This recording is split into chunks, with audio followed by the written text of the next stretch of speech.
কি ব্যাপার, সবাই কি করছো? ঠিক আছে, যে যা যে বসে পড়ো বসে পড়ো। সবাই ভালো আছো তো? হ্যাঁ, আমিও ভালো আছি। কি ব্যাপার রিনা, কি গল্প করছো? ও, চিড়িয়াখানায় ঘুরতে গেছিলে? বাহ। তা চিড়িয়াখানায় গিয়ে কি কি দেখলে? বাঘ আর সিংহ, আর কি দেখেছো? ও, শিয়াল দেখেছো, বাহ। আচ্ছা, আর কেউ কোথাও ঘুরতে যাওনি? ওই তো, প্রীতম কোথায় গেছিলে? সুন্দরবনে ঘুরতে গেছিলে, বাহ, বেশ বেশ। আচ্ছা, তোমরা একটা জিনিস আমাকে একটু ভেবে বলো তো, এই যে চিড়িয়াখানায় যেসব প্রাণীরা থাকে, পশুরা থাকে, তাদের কি প্রকৃত থাকার জায়গা চিড়িয়াখানায়? একটু ভেবে বলো। দেবাশিস, কি বলছো? ঠিক বলেছো, বন। তাদের থাকার জায়গা কোথায়? বনে থাকে। আচ্ছা, তোমাদের জানা একটা বনের নাম বলো তো। বাহ, ভেরি গুড প্রীতম, সুন্দরবন। হ্যাঁ, তুমি তো একটু আগে বললে ঘুরে এসছো, বাহ বাহ, বেশ। আচ্ছা, চলো তাহলে আজ আমরা, তোমাদের তো আজকে এখন বাংলা ক্লাস, আমরা একটা যদি এই পশুদের নিয়ে এই তোমাদের পাতাবার বই থেকে একটা মজার একটা গল্প বলি, তোমাদের কেমন লাগবে? ভালো লাগবে? চলো চলো তাহলে আজ আমরা পড়বো না, আজ আমরা একটু কি করবো? হ্যাঁ, মজার গল্প করবো, ঠিক আছে? তো নিশ্চয়ই তাহলে গল্পটার নাম থাকা চাই। আজকের গল্পের নাম হলো নরহরি দাস। নরহরি দাস। তাহলে সবাই বলো, আজকে গল্পের নাম কি? হ্যাঁ, নরহরি দাস। কি বলছো প্রীতম, নরহরি দাস কে? হ্যাঁ, আজকে আমরা চলো গল্পটা শুনতে শুনতে আমরা জেনে যাবো নরহরি দাস, ঠিক আছে? এই গল্পের লেখক হলেন উপেন্দ্র কিশোর রায় চৌধুরী। তাহলে গল্পের লেখক কে, সবাই জোরে বলো। হ্যাঁ, উপেন্দ্র কিশোর রায় চৌধুরী। তোমরা গুপি গাইন বাঘা বাইন সিনেমা দেখেছো? দেখেছো? বাহ। ওই যে সিনেমার যে গল্প যিনি লিখেছেন, ইনিই কিন্তু লিখেছেন। উনি 1863 খ্রিস্টাব্দে মনমোহন সিং গ্রামে জন্মগ্রহণ করেন, সেটা এখন অধুনা বাংলাদেশেই রয়েছে। এছাড়া তোমরা টুনটুনির বই, গল্পের নাম শুনেছো? টুনটুনির বই, হ্যাঁ, ওনারই লেখা কিন্তু। উনি একজন বাংলা সাহিত্যে অন্যতম শিশু সাহিত্যিক হিসেবে তিনি পরিচিতি লাভ করেছেন। আচ্ছা, আমরা এই লেখক সম্পর্কে এইটুকুই জানি। চলো আজ আমরা গল্পটা শুনি, ঠিক আছে? সবাই মন দিয়ে শুনবে কিন্তু। এখন শুরু করলাম আমি। এখন এক মস্ত বনের পাশে একটা মস্ত পাহাড় ছিল। তাহলে বলো তো দেখি, বন ইংরাজি কি হবে? কে বলতে পারবে আমাকে? ওই তো আয়সা, বলো বলো। Very good, forest. FOREST। এই বনের পাশে একটা মস্ত পাহাড় ছিল। কেমন পাহাড় ছিল? হ্যাঁ, মস্ত। আচ্ছা, পাহাড় ইংরাজি কি গো? দেবাশিস বলো। Very good, hill. সেই পাহাড়ের এক গর্তে এক ছাগল তার ছোট্ট একটা ছাগল ছানা নিয়ে থাকতো। আচ্ছা, ছাগল ইংরাজি কি বলো দেখি? রাহুল, ওই তো রাহুল হাত তুলেছে, বলো। Very good, good. আচ্ছা, ছাগল ইংরাজি তো আমরা জানি, ছাগল ছানা ইংরাজি কি জানি? বলো দেখি। ওই তো হাত তুলেছে, বলো। Very good. কি, কোথায় পড়েছো? ও, বাটারফ্লাই বইতে পড়েছো, বাবা। দেখো, এবার যেহেতু ছাগল ছানা ছোট ছিল, ওর ছাগল মা ছাগল বলতো, এই বাইরে যাবি না, বাইরে গেলে বাঘে খাবে, ভল্লুকে ধরে খেয়ে নেবে কিন্তু। ও ভয়তে ভয়তে আর যেত না। কিন্তু কিছুদিন পরে ছাগল ছানা যখন একটু বড় হলো, ওর মনে একটু সাহস এসছে। ও তখন সাহস করে ওই গর্ত থেকে বাইরে বেরোলো। বাইরে বেরিয়ে দেখে একটা মস্ত ষাঁড়। কাকে দেখলো বাইরে বেরিয়েছে? ঠিক বলেছো, ষাঁড়। ষাঁড় ইংরেজি কি বলো তো দেখি? কে বলবে? ওই তো প্রীতম হাত তুলেছো। Very good. ষাঁড় ইংলিশ কি বললো? অক্স। দেখো, ষাঁড়কে দেখছে, চিনতে পারেনি, কারণ প্রথমবার দেখেছে। ওর মনে হলো যে ছাগলই হবে, ভালো ঘাস খেয়ে এত মস্ত হয়েছে। তখন জিজ্ঞেস করলো ষাঁড়কে, কি গা, তুমি কি খাও গো যে এত মস্ত হয়েছো? তখন ও বললো, আমি ভালো ঘাস খাই। বলে, সে ঘাস তো আমার মাও খায়। তো মা তো এত বড় হয়নি, আমি ঘাসটা বনের মতো যে ভালো ভালো ঘাস আছে সেই ঘাস খায়। বলে, আচ্ছা। বলে, তাহলে তুমি আমাকে একদিন নিয়ে যাবে বনের মধ্যে, আমিও ঘাস খেতে চাই, ঘাস। ঠিক আছে, চলো তাহলে। কাল নিয়ে যাবে? ঠিক আছে, কালই চলো। দুজন, এই যেমন ষাঁড় আর ছাগল ছানা, দুজন বনের ভিতরে রওনা দিল। বুঝলে? ও বাড়ি কিন্তু মাকে জানিয়ে যায়নি, না বলেই চলে গেল মাকে।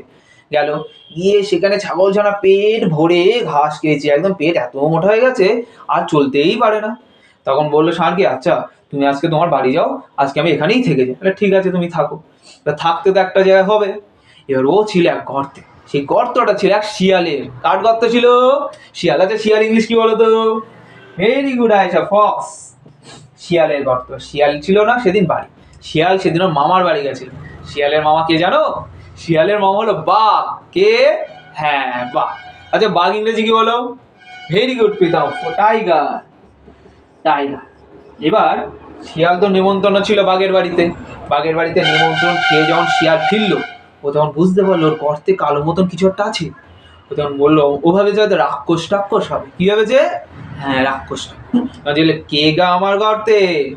তখন ছাগল ছানা একটু বুদ্ধি করে উত্তর দিচ্ছে, আমি যদি এক্ষুনি ছাগলের মতন যদি কথা বলি তাহলে ধরে ফেলবে।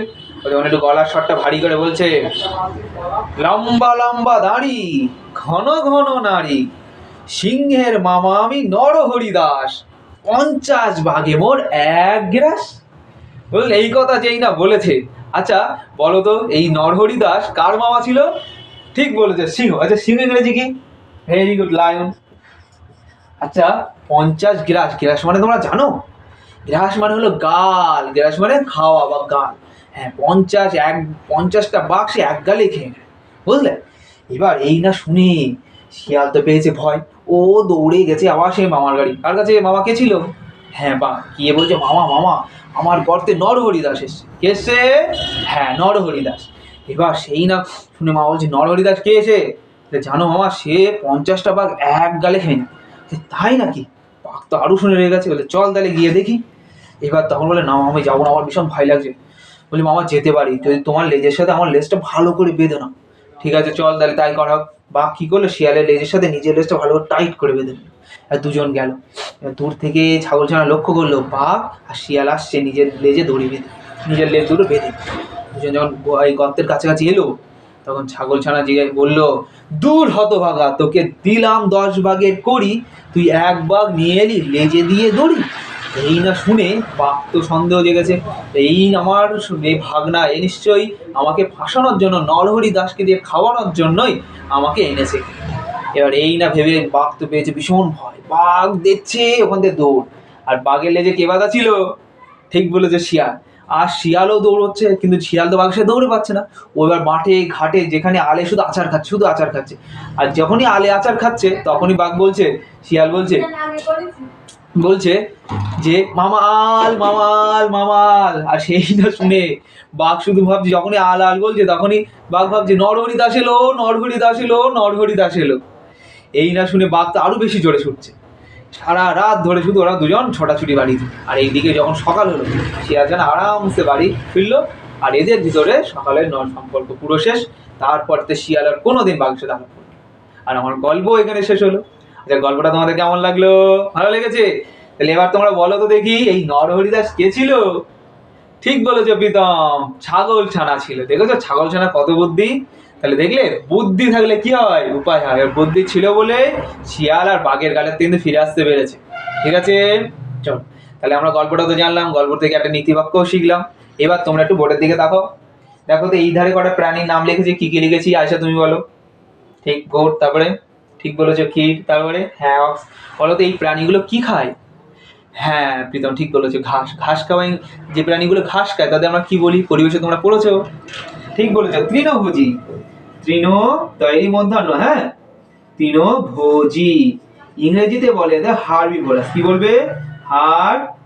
হার্বিভোরাস। এবার তোমরা এই দিকে দেখো। আচ্ছা এই ধারে প্রাণীগুলো কি আছে বলো? আচ্ছা এদের ছেলেদের মধ্যে দেওয়াশিস তুমি বলো। হ্যাঁ ফক্স, তারপর হ্যাঁ টাইগার, তারপরে ঠিক বলেছো লায়ন। আচ্ছা এই প্রাণীগুলোকে কি খায় এরা? হ্যাঁ মাংস। তাদের এদের কি বলবো? ঠিক বলেছো, মাংসাশী। মাংসাশী। আচ্ছা ইংরেজিতে কি বলবে বলো তো দেখি? আচ্ছা আমি বলে দিই, বলবে কার্নিভোরাস। কার্নিভোরাস, আরো ইংরেজি কার্নিভোরাস। তাহলে দেখো আজ আমরা কিছু ইংরেজির মানে জানলাম, কিছু প্রাণীর নাম জানলাম, কাদের তৃণভোজী বলে, মাংসাশী বলে সেটাও আমরা জানলাম। চলো তোমাদের একটা বাড়িতে ছোট করে কাজ থাকবে, তোমরা বাড়ি থেকে আশপাশে যা তোমাদের তৃণভোজী প্রাণী ও মাংসাশী প্রাণী তোমরা দেখতে পাবে সেগুলো লিখে আনবে। আমি দেখবো। হ্যাঁ তোমাদের এই ক্লাস তোমাদের এই পর্যন্ত রইলো। তোমরা সব চুপটি করে বসো, পরে তোমাদের ইংরেজি ক্লাস আছে, স্যার আসছে তোমাদের ইংরেজি ক্লাস নেবে।